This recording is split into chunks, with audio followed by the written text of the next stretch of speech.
donating blood. You know you want to do it, but you're not sure about the technicals. Well, here's something that I've learned. You got to keep your blood pressure down. For me, my blood pressure is always right next to where it shouldn't be. Maybe I just run a little bit hot. That's me. So what I've learned is you do not drink coffee on the mornings when you're going to go donate, because coffee will elevate your blood pressure by 10 points. Probably part of why it says, hey, you're going to be doing better because you'll be thinking faster because more blood will be going through your brain. It's a goal. But what I've learned is you got to keep your blood pressure down. And one time I was like 2 points over, and the nurse said, you got to go to your happy place. Think of your happy place. And so what I said, she's sitting over there having read the blood cuff, and I said, and she said, that's not going to lower your blood pressure. I said, give me a few minutes, the blood pressure will come down. Just leave me alone. I wound up having to come back the next week. Wah, it didn't lower my blood pressure fast enough. Wah. But the next week, I had remembered the trick about don't drink coffee, and I was like 85. I was fine. The second trick, and I haven't donated blood today, it's been a couple weeks.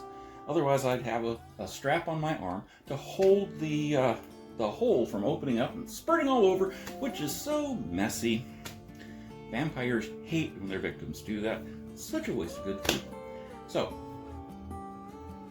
what they tell you is after you've donated blood, your body absorbs and deals with alcohol and caffeine differently. Now, this is probably true, but you know, it's not the 1 glass equals 2.5 that they brag about. It's probably 1 glass equals 1.06 or whatever. So it's okay, but as always, when you drink, don't call your ex, ever, okay?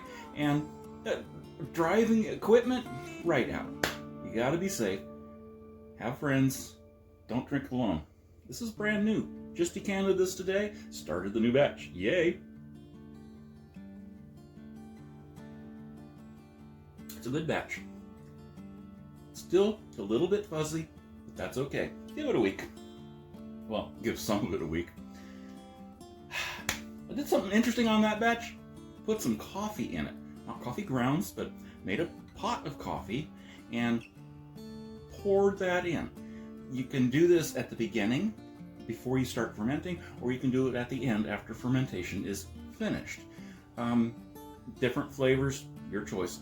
But what it does is it balances the sweetness of new wine, and this wine will never get old. It will balance the sweetness of the new wine with a little bit of bitterness of coffee. It will level things out. And it will also keep you awake while you're doing happy stuff. Remember, donate. We need the supply, okay? Especially if you're clean and have led a boring life. Donate today.